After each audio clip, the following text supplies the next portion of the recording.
అయినా ఏముంది వాళ్ళు, నేను చూడలేకపోతున్నానా? మీకెవరికి కళ్ళు కనపట్టలేదా?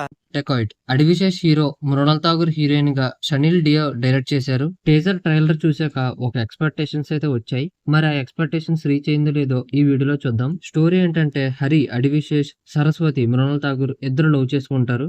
సరస్వతి వాళ్ళు రిచ్ క్లాస్, హరి వాళ్ళు మిడిల్ క్లాస్. అందుకని సరస్వతి హరిని అబద్ధపు సాక్ష్యం చెప్పి జైలుకు పంపిస్తుంది. 13 నుంచి 17 ఏళ్లు జైల్లో గడిపి హరి ఎస్కేప్ అయ్యి బయటకు వస్తాడు. ఎలాగైనా సరస్వతి మీద పగ తీర్చుకుందాం అని అనుకుంటాడు.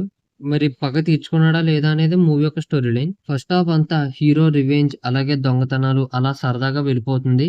ఇంటర్వెల్ కి ఒక చిన్న ట్విస్ట్ ఇస్తారు, కానీ ఆ ట్విస్ట్ మనం ముందే అనుకున్నట్టే ఉంటుంది. ఇంకా సెకండ్ హాఫ్ నుంచి క్లైమాక్స్ వచ్చేసరికి ఇలాంటి కథ ఎక్కడో చూసామే అని అనిపిస్తది.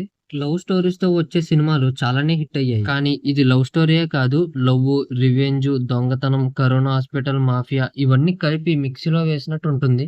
ఫస్ట్ హాఫ్ అలా సరదాగా వెళ్తుంది అన్నాను కదా, ఇంకా సెకండ్ హాఫ్ వచ్చేసరికి ఎమోషన్స్ తో వెళ్తుంది. కానీ ఆ ఎమోషన్స్ కాస్త బొరివెక్కినట్టు అనిపిస్తాయి. కరోనా టైంలో హాస్పిటల్స్ లో ఎలా దోపిడీ చేశారో అని చూపించారు, అదైతే బాగుంది.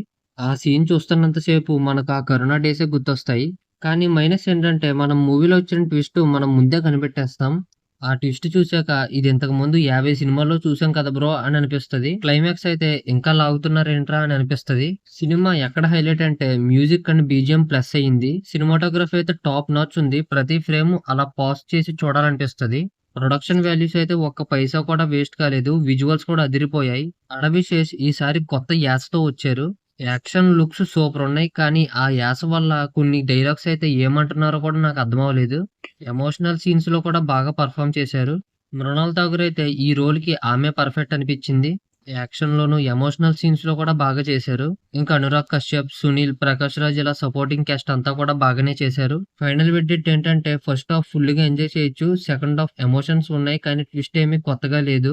టోటల్ గా ఈ మూవీకి నేను ఇస్తున్న grade C grade. Adivi Sesh fans, Mrunal Tagore fans, technical గా బాగుండాలనుకునే వాళ్ళు ఒకసారి థియేటర్ అయితే ట్రై చేయొచ్చు. మిగతా వాళ్ళైతే ఒకసారి ఆలోచించి వెళ్ళండి. మీరు ఈ సినిమా చూసారా? మరి ఎలా ఉందో కామెంట్స్ లో చెప్పండి. లైక్ చేయండి, షేర్ చేయండి, సబ్స్క్రైబ్ చేయండి.